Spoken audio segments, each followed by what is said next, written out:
Bismillahirrahmanirrahim. Assalamu alaikum, my dear students.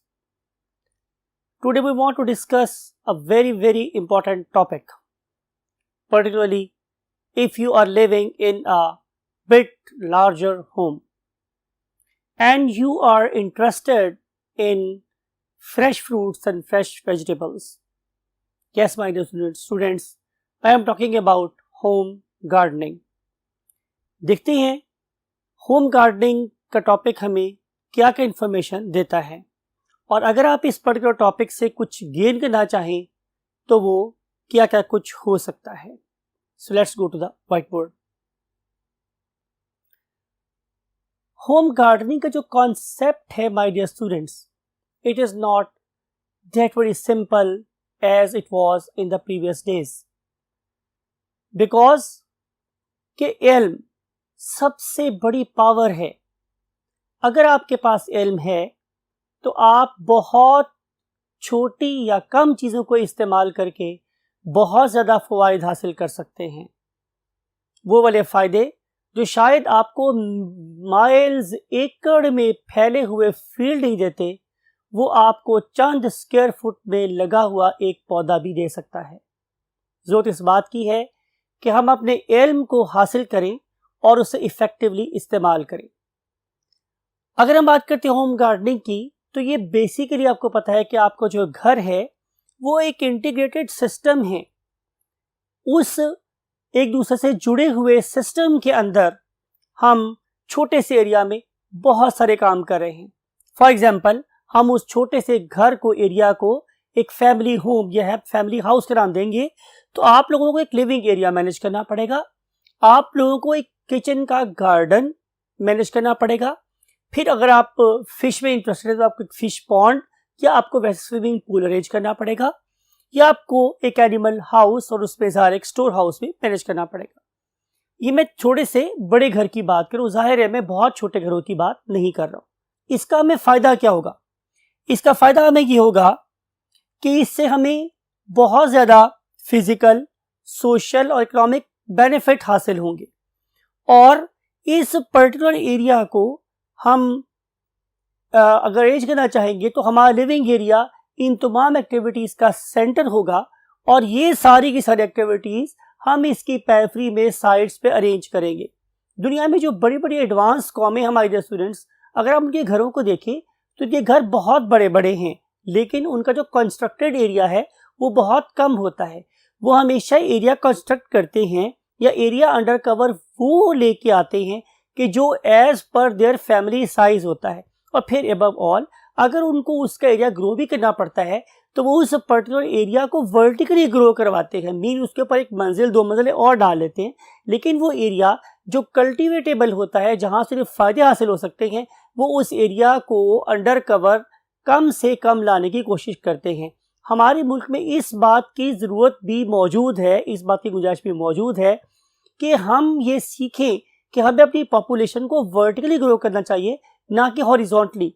जब हम horizontally grow करते हैं तो हम अपने काबिल काश्त एरिया को कुर्बान कर देते हैं सिर्फ और सिर्फ अपनी छोटी सी पॉम्प एंड शो या शान शौकत पे. लेकिन अगर हम इसको छोड़ दें और हम कॉलोनीज ऐसे एरियाज में बनाएं जहाँ पे काश्त नहीं हो सकती, और हम उन एरियाज में जाकर छोटे छोटे गार्डन बनाएं, तो ये ज़मीन ज़्यादा फ़ायदेमंद हो सकती है हमारे रहने के लिए. My dear students, home gardening ये पुराने ज़माने में महज एक हॉबी थी, लेकिन आज ये सिर्फ हॉबी नहीं है. आज ये हमारे पास सोर्स ऑफ एक्सरसाइज है, सोर्स ऑफ एंजॉयमेंट है, source of different types of flavours हैं. बहुत से ऐसे फ्लेवर्स हैं, अगर आप उन पर्टिकुलर फ्लेवर्स को, उन जायकों को और उनके रियल स्पिरिट में एंजॉय करना चाहें तो उसका एक ही मेथड है कि आप उन्हें फ्रेश उगाएं. बहुत से ऐसे पौधे हैं, बहुत सारी चीज़ें हैं जो कई माइल्स, 1800 माइल, 2000 माइल, कितने कितने दूर माइल से हमारे पास पहुंचती हैं, जबकि फ्लेवर को प्रिजर्व होने के लिए तो कुछ मिनट्स ही चाहिए थे. लेकिन वो इतने दूर सफ़र करने के बाद जब हमारे पास आती हैं तो ना उनमें वो फ्रेशनेस बाकी रहती है और ना ही उनमें वो जायका बाकी रहता है. फिर हम बहुत सी वैरायटी ऑफ फ्रूट और वेजिटेबल्स ये भी हम अपने घरों में उगा सकते हैं, और हम वो मनी जो इन पर्टिकुलर बासी और स्टेल चीज़ों को ख़रीदने में इस्तेमाल करते हैं, हम वो प्रेशस मनी बचा सकते हैं और अपने गार्डन को मज़ीद खूबसूरत कर सकते हैं. प्लस इसके अलावा इस पर्टिकुलर जगह को देखा जाए तो ये वाली जगह हमें प्ले का एरिया प्रोवाइड करती है, हमें लर्निंग प्रोवाइड करती है, हमें फन प्रोवाइड करती है। वो वी से प्ले, तो जाहिर है बच्चे जगह पे जाके खेल सकते हैं, लर्न कर सकते हैं कि कौन से मौसम में कौन कौन से बीज किस वाटर क्वांटिटी में किस तरह की सॉइल में ग्रो करते हैं। और फन जाहिर है, it is a huge fun कि आप इसकी मदद से डिफरेंट किस्म की चीज़ों को ग्रो करता हुआ देखते हैं, उनकी रिप्रोडक्शन को अंडरस्टैंड करते हैं, उनसे होने वाले मेडिसिनल यूज़ को अंडरस्टैंड करते हैं, उनसे होने वाले फ्लेवर्स को नॉलेज को गेन कर रहे होते हैं। तो जितना ज़्यादा आप लोग इस पर्टिकुलर फील्ड में इंटरेस्ट लेंगे, आपको पता चलेगा कि आपकी एजुकेशन की इंपॉर्टेंस, आपकी इंफॉर्मेशन की इंपॉर्टेंस उतनी ज़्यादा बढ़ती चली जा रही है। तो gardening is not just the growing the crops, it is a field, it is a knowledge. And I always said knowledge is a power, more knowledge, more power and more fun, more play, more flavors, more variety in your homes, right? आइए देखते हैं कि इसके बारे में हम board 2 में आप लोगों से मजीद क्या बातें करने वाले।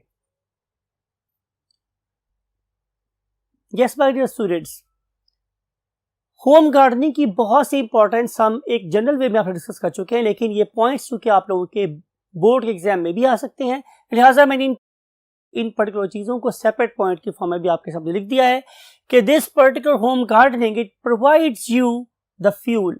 ज़ाहिर अगर आप दरख्त लगाते हैं तो ये दरख्त एक खास टाइम के बाद फिर यू कैन से प्रोडक्टिव नहीं रहते, तो हम दरख्तों को काट सकते हैं। This is called as a deforestation. और फिर हम लोग उनकी जगह पे नए पौधे जो मोर विगरस वे में ग्रो करेंगे, ज़्यादा बेहतर क्वालिटी में आपको फूड प्रोवाइड करेंगे, वो आप लोग वहाँ पे काश्त कर सकते हैं।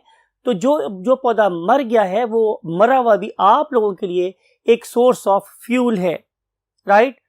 जरूरी नहीं कि हम हमेशा नेचुरल गैस पे ही गुजारा करें, हमें और सोर्स ऑफ एनर्जी भी ढूंढने चाहिए जिनमें कि हमारे अपने घरों में पड़ी हुई गलती सड़ती सूखी लकड़ियां भी शामिल हो सकती हैं।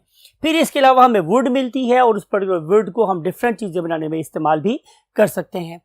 सबसे इंपॉर्टेंट बात मेरे ख्याल में जो होम गार्डनिंग की आप लोगों को फ़ायदेमंद नज़र आती है वो यही है कि आप इससे स्टेपल फूड, जो फूड आप बहुत ज़्यादा मिकदार में खाते हैं, वो आप लोग राउंड द ईयर अपने पास ग्रो करके रख सकते हैं और फ्रेश चीज़ आपको मिल सकती है। जैसे मैंने बोला था आप लोगों से कि जो मार्केट से आप लोगों को चीज़ मिल रही होती है वो आमतौर पे स्टेल ही होती है, लेकिन जब आप उसे अपने घर में अपने होम गार्डन में ग्रो करेंगे तो वो बहुत फ्रेश होगी और वो फ्रेश ही आपके डाइनिंग टेबल पर पहुंच जाएगी। जैसे मैंने जिक्र किया था कि एक बहुत सी ऐसी सब्जियां हैं, बहुत से ऐसे फल हैं कि जिनका फ्लेवर, जिनका टेस्ट चंद मिनटों का मोहताज होता है। हम उसे कितने ज़्यादा अच्छे वे में प्रिजर्व करके यहाँ पे ट्रांसफ़र करें वो लूज़ हो जाता है। प्लस सबसे जो बुरी बात है कि जब हम फूड को ट्रांसफ़र करते हैं फ्रॉम द मार्केट्स और from the fields to the store rooms and the store rooms to the market to the end consumer, तो इस पूरी चेन में बहुत ज़्यादा टाइम लग जाता है। जब बहुत ज़्यादा टाइम लगता है तो हमारी क्वालिटी डेफिनेटली अफेक्ट होती है। लेकिन अगर आप होम गार्डनिंग के ज़रिए से सब्जियां और क्या उगाएंगे, फल उगाएंगे, तो आपके डाइनिंग टेबल पे आप लोगों के मुंह में फ्रेश पहुंच रहे होंगे और यकीन करें कि इसका कोई जवाब नहीं है। Right my dear students, then we want to move कि बहुत से ऐसे प्लांट्स हैं कि जिन्हें आप घरों में ग्रो कर सकते हैं, उनकी मेडिसिनल वैल्यू होती है। मिसाल के तौर पर आप जो शादा घर में उगा सकते हैं, मलट्ठी घर में उगा सकते हैं, और भी बहुत सी ऐसी प्लांट्स हैं जिनकी मेडिसिनल वैल्यू होती है, जिसमें से एलोवेरा एक बहुत कॉमन हमारे पास हर्ब है और ये यू कैन से हमारी स्किन को फ्रेश रखने में बहुत इस्तेमाल होती है और बहुत से लोग इसे पका के भी खाते हैं। तो इस तरह की बहुत सी चीज़ें आप लोगों को मेडिसिनल फ़ायदा भी दे सकती हैं। फिर आप हर्ब्स ग्रो कर सकते हैं, आप ऑर्नामेंटल प्लांट्स ग्रो कर सकते हैं जो आप लोगों के एस्थेटिक सेंस को डेफिनेटली इंक्रीज करते हैं, बहुत आई कैचिंग होते हैं, अब बहुत ग्रेसफुल ट्रांजिशन देते हैं आप लोगों के आई लाइन्स को, रोड लाइन्स को। हर मौसम के साथ जब उनका रंग बदलता है तो डेफिनेटली ये आप लोगों की तबीयत पे बहुत अच्छा और खुशगवार एहसास डालता है, राइट? फिर जो मेरे ख्याल में एक बहुत ही ज़्यादा इम्पॉर्टेंट चीज़ है वो है फ्रेश एयर। हमारे पास बहुत से ऐसे इंडोर प्लांट्स हैं जो कि आपके आर्टिफिशियल लाइफ में से रिलीज होने वाले डिफरेंट किस्म के फ्यूम्स और केमिकल्स को एब्जॉर्ब कर लेते हैं और हमेशा एक फ्रेश एयर आप लोगों को देते हैं। यानी कि वो आपके हिस्से के दुख ले लेते हैं और आप पे खुशियां बांटते हैं। क्या आपको कोई ऐसा अच्छा दोस्त मिल सकता है? डेफिनेटली वो अच्छा दोस्त आपका प्लांट हो सकता है जो इन्वायरमेंट में से हार्मफुल फ्यूम्स को, डस्ट पार्टिकल्स को, डर्ट पार्टिकल्स को और डिफरेंट किस्म के टॉक्सिन्स को खुद एब्जॉर्ब कर ले और आपको फ्रेश क्या करे, एयर प्रोवाइड करे। फिर इसके अलावा जैसे मैंने बोला कि बहुत से ऐसे पौधे हैं कि जो आप छोटे से अपने घर में लेके आए, ठीक है, और जब आप इसे छोटा सा खरीदते हैं तो इसकी वैल्यू बहुत सस्ती तो नहीं होती लेकिन नॉमिनल ज़रूर होती है। लेकिन वही वाले प्लांट्स जब काफ़ी बड़े हो जाते हैं तो they can really fill your pocket, यानी कि उनके बड़े होने पे उनकी हमें अच्छी खासी मनी बैक गारंटी, बल्कि मल्टीफोल्ड बैक गारंटी आप लोगों को मिल सकती है। तो इस तरीके से वो आप लोगों का एक बड़ा हैंडी सोर्स ऑफ इनकम भी हो सकते हैं।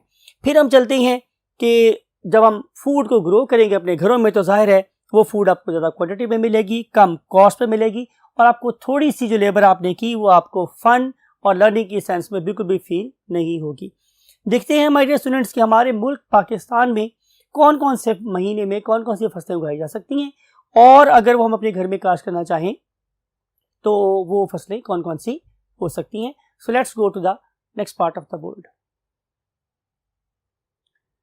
यस माय डियर स्टूडेंट्स, ये है वो एक लंबा चौड़ा टेबल जो आप लोगों की बुक में गिवन है, जो बता रहा है कि हमारे पास 4 डिफरेंट मौसम होते हैं जिसमें से आप लोग winter, spring, summer and fall, जिसे कि आप लोग सर्दियां, बहार, गर्मियां और खिज़ां का नाम देते हैं। इन डिफरेंट टाइप्स पे ये हमारे पास प्लांट्स हैं जिन्हें कि आप अपने घर में ग्रो कर सकते हैं और ग्रो करने के बाद अपनी स्टेपल फूड को अपनी टेबल्स पे फ्रेश पहुंचा सकते हैं। खुदा करे कि मेरी अर्ज़े पाक पे उतरे वो फसले गुल जिसे अंदेशाए ख़ज़ाना हो।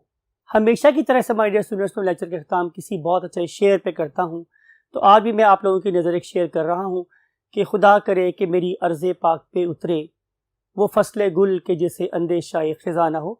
तो आप लोग खिज़ां के मौसम को भी पॉजिटिवली यूज़ करके बहुत सी ऐसी फसलें उगा सकते हैं और अपने गार्डन को बहुत हरा भरा रख सकते हैं, फ्रेश एयर को एंजॉय कर सकते हैं, फन कर सकते हैं, अपने बच्चों को बहुत ज़्यादा इल्म दे सकते हैं और अबव ऑल फूड गेन कर सकते हैं दूसरों पे डिपेंडेंट हुए बगैर। अगर आपके पास एक थोड़ा सा भी बड़ा घर है तो इस हॉबी को ज़रूर ऑप्ट करें।